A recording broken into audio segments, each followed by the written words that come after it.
नमस्कार मित्रों, अगर यह वीडियो आप तक पहुंची है तो समझें भगवान आपके जीवन में सार्थक बदलाव ला रहे हैं।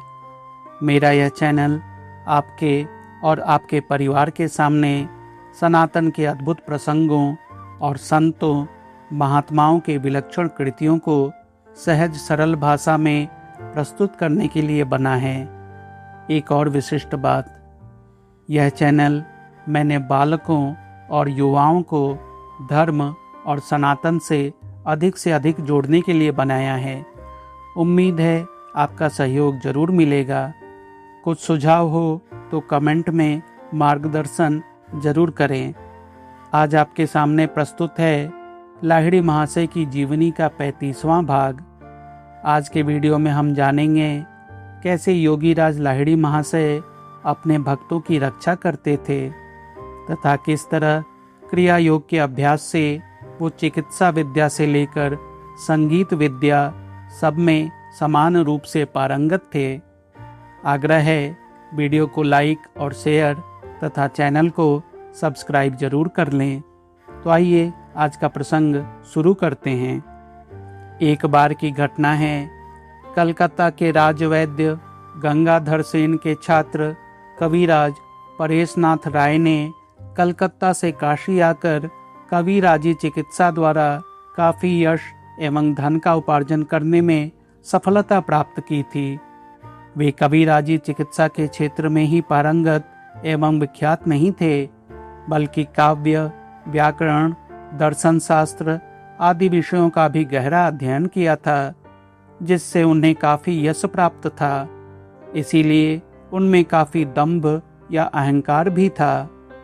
योगीराज के साले राजचंद्र सान्याल के साथ उनकी घनिष्ठता थी। उनके माध्यम से ही योगीराज के साथ परेश बाबू का परिचय हुआ। परेश बाबू ने चरक संहिता पर एक टीका की रचना की थी।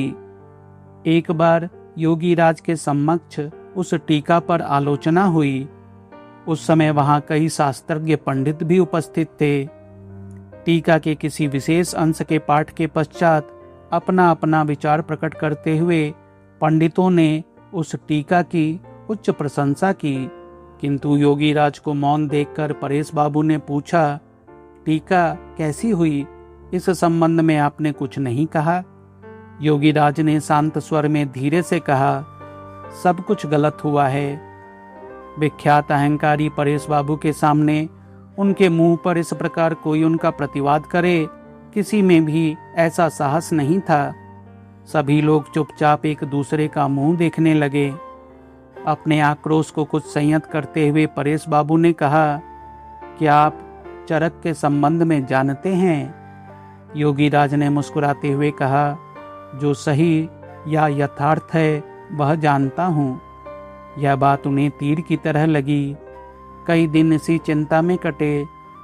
अंत में एक दिन योगीराज के पास आए और कहा, मेरे शिक्षक अध्यापक कविराज गंगाधर सेन ने चरक पढ़ाते समय कहा था कि चरक के संबंध में जो जानता हूँ उतना पढ़ाया तो अवश्य, किंतु इसका सही अर्थ एकमात्र योगी पुरुषों को ही ज्ञात है। यदि ऐसे योगी से मिलने का कभी सौभाग्य प्राप्त होगा तभी इसके रहस्यार्थ को जान सकोगे। इसके बाद परेश बाबू ने योगीराज की शिष्यता स्वीकार कर ली और उनके अनुगत शिष्य हो गए। परेश बाबू का कहना था कि वे केवल 3 के प्रति अपना सर झुकाते थे। वे 3 थे क्रमशः, प्रथम परमेश्वर जिसे वे जानते नहीं, द्वितीय उनके वैद्य गुरु गंगाधर सेन एवं तृतीय श्यामाचरण लाहिड़ी, और चौथे के प्रति उनका माथा कभी नहीं झुकेगा। यही परेश बाबू अंत में योग साधना की उस भूमि पर प्रतिष्ठित हो गए थे जहां वे प्रायः समाधिस्थ हो जाते थे, और उस समाधि को भंग करने के लिए योगीराज को स्वयं उनके घर जाना पड़ता था। परेश बाबू ने सोचा, इससे उनके गुरु को कष्ट हो रहा है, और इसीलिए उन्होंने योगीराज के निवास स्थान के निकट ही एक मकान खरीदा और वहीं रहने लगे। परेश बाबू ने देह त्याग के पूर्व अपनी अस्थावर संपत्ति का अधिकांश गुरुपुत्र तिनकौड़ी लाहिड़ी महाशय के नाम स्वेच्छापूर्वक दान पत्र के रूप में लिख दिया था।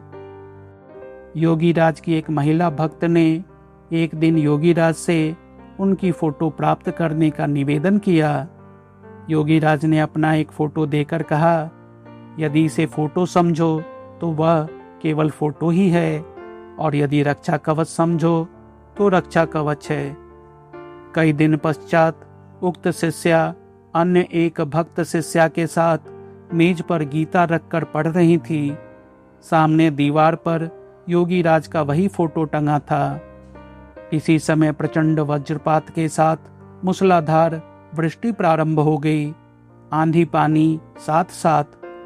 दोनों महिलाएं भय से आक्रांत होकर फोटो के सामने हाथ जोड़कर प्रार्थना करने लगी, प्रभु ठाकुर इस विपद से रक्षा करो। अचानक पास ही बिजली गिरी और दोनों महिलाओं को लगा कि वे झुलस गईं। बाद में दोनों महिलाओं ने बताया था कि उस समय बर्फ की दीवार से जैसे किसी ने उन्हें घेर रखा था। इस प्रकार योगीराज हमेशा शरणापन्न भक्तों की रक्षा करते थे। योगीराज के एक और प्रिय शिष्य पंचानन भट्टाचार्य काशी आकर योगीराज के यहाँ ही रह रहे थे। उस समय उन्होंने योग क्रिया में ऐसी स्थिति प्राप्त कर ली थी कि उनमें मनुष्य को परखने की क्षमता आ गई थी। एक दिन वे गंगा स्नान के पश्चात गुरु गृह की ओर लौट रहे थे।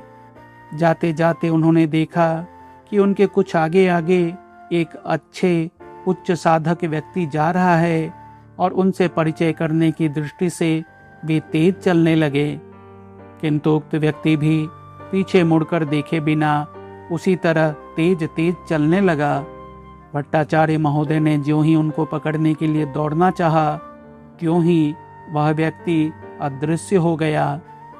उनके मन में एक अनुताप का भाव बना रहा। उन्होंने सोचा, अपने गुरु के रहते हुए दूसरे महात्मा के पीछे दौड़ने का अपराध तो हो ही गया है, मैं दोषी हूँ। वे इसी तरह की बातें सोचते हुए योगीराज के निकट ज्यों ही आए, त्यों ही योगीराज ने उपहास करते हुए कहा, आप क्या नहीं पकड़ सके? अनुताप से पीड़ित भट्टाचार्य महाशय यह सुनकर काफी लज्जित हुए और योगीराज के चरणों पर गिरकर रोने लगे। योगीराज ने कहा, रोइए मत, वे आपके ही एक गुरु भाई हैं। आप यदि उन्हें देखना चाहते हो तो कहें, वे मेरे स्मरण करते ही आएंगे। भट्टाचार्य महोदय ने शांत होकर कहा, मुझे अब देखना नहीं है। योगीराज ने मुस्कुराते हुए कहा, वे आपके ही एक मुसलमान गुरु भाई हैं। वे किसी से मिलना नहीं चाहते, इसलिए कि पीछे हिंदुओं में किसी तरह का असंतोष न पैदा हो। एक वृद्ध ब्राह्मण कर्म क्षेत्र से अवकाश प्राप्त करने के बाद काशी में बस गए और अधिकांश समय पूजा पाठ में ही बीतता। प्रतिदिन की तरह उस दिन भी गंगा स्नान के पश्चात योगीराज के पास आकर योग दीक्षा के लिए उन्होंने हाथ जोड़कर निवेदन किया। योगीराज ने कहा, अभी आप जो कर रहे हैं वही करें, समय आने पर दीक्षा प्राप्त होगी। वृद्ध उदास होकर चले गए। उनकी इच्छा पूरी नहीं हुई। इसके कई दिन पश्चात एक वृद्धा ने आकर योगीराज को प्रणाम करके क्रिया योग की दीक्षा प्राप्त करने का निवेदन किया। योगीराज ने कहा, कल सुबह स्नान करके आइए। दोनों दिन वहाँ एक ऐसे भक्त उपस्थित थे जिन्होंने वृद्धा महिला के चले जाने के बाद योगीराज से पूछा। पहले जो वृद्ध ब्राह्मण आए थे वे अत्यंत धार्मिक व्यक्ति हैं, किंतु उन्हें दीक्षा नहीं मिली, किंतु इस महिला को आपने दीक्षा दी, इसका क्या कारण है? योगीराज ने शांत स्वर में कहा, उस ब्राह्मण में अभी कुछ दिन ही हुए धर्म की भावना जागृत हुई है, इसीलिए अभी बाह्य पूजा पाठ ही अच्छा है, किंतु महिला ने पूर्व जन्म में योग क्रिया पाने के बावजूद उसकी उपेक्षा की थी। इस जन्म में पूर्व कर्म फल समाप्त करके मेरे पास आई है, इसीलिए उसे योग दीक्षा देना आवश्यक है। योगीराज के एक भक्त हरि नारायण मुखोपाध्याय काशी में डाक एवं तार विभाग में कार्यरत थे। उनके एक अंतरंग मित्र एवं सहकर्मी काली बाबू सुंदरी पत्नी के बावजूद कुपथगामी थे। इस कारण हरि नारायण बाबू को अत्यंत दुख हुआ और उन्होंने अपने मित्र को उस कुपथ से विरत करने के लिए बहुत समझाया बुझाया, किंतु कोई लाभ नहीं। तब उन्होंने सोचा कि यदि वे अपने मित्र को किसी प्रकार गुरुदेव के निकट ले जा सकते तो फिर वह बुरे मार्ग पर जाने से बच जाता। इसीलिए उन्होंने एक दिन अपने मित्र से कहा, चलो योगीराज का दर्शन कराएं। उनके मित्र किसी भी तरह वहां जाने के लिए राजी नहीं हुए, बल्कि ऊपर से योगीराज के संबंध में अनेक प्रकार की उटपटांग बातें करने लगे। हरिनारायण बाबू अपने मित्र के बड़े ही हितैषी थे। उनका विश्वास था कि यदि एक बार वे मित्र को अपने गुरुदेव के समीप तक ले जा पाते तो फिर वह गलत रास्ते पर जाने से बच जाता। इसीलिए उन्होंने गुरु के संबंध में उल जलूल बातें सुनने के बावजूद हिम्मत नहीं हारी और चेष्टा करने लगे उन्हें अपने गुरुदेव के पास ले जाने की। इस प्रकार कुछ दिन चेष्टा करने के बाद उनके मित्र राजी हो गए और एक दिन सायंकाल दोनों योगीराज के पास आए। योगीराज उस समय अनेक भक्तों से घिरे थे और उपदेश दे रहे थे। दोनों मित्रों ने आकर योगीराज को प्रणाम किया और एक और बैठकर उपदेश सुनने लगे। अनेक ज्ञानपूर्ण उपदेश की बातें सुनने के पश्चात दोनों मित्र उस दिन चले गए। दूसरे दिन काली बाबू ने स्वयं अपने मित्र से कहा, चलो आज भी योगीराज के दर्शन कराएं। हरिनारायण बाबू आनंद पूर्वक मित्र को लेकर पुनः गुरुदेव के पास गए। इस प्रकार कई दिन तक मित्र को लेकर जाते रहे। इसके बाद से काली बाबू ने गलत रास्ते पर न जाकर सदाचार पूर्वक रहना आरंभ कर दिया और कुछ दिन बाद योगीराज से योग की दीक्षा प्राप्त करके साधना के पथ पर पांव रखा। इस प्रकार देखा जाता है कि कितने विपथगामी या कुमार्गी व्यक्ति उनके सानिध्य में आते ही परिवर्तित हो जाते और सदाचार का जीवन बिताने के लिए बाध्य हो जाते। उक्त हरिनारायण बाबू ध्रुपद संगीत के विख्यात गायक थे। योगीराज की देह लीला के स्मरण के अनेक वर्षों बाद 1937 ईस्वी में जिस कमरे में वे रहते थे उसी में योगीराज की संगमरमर की मूर्ति स्थापित की गई। प्रथम बार मूर्ति स्थापना के समय वहां एक उत्सव का आयोजन किया गया था। योगीराज के पौत्र सत्यचरण लाहिड़ी महाशय ने उस उपलक्ष्य में हरिनारायण बाबू को आमंत्रित करके संगीत का कार्यक्रम प्रस्तुत करने के लिए अनुरोध किया था, किंतु हरिनारायण बाबू ने नाक कान मलते हुए और जीभ काटते हुए कहा था, यहाँ गाने के लिए मत कहो, यहाँ फक्कड़पन दिखाना उचित नहीं।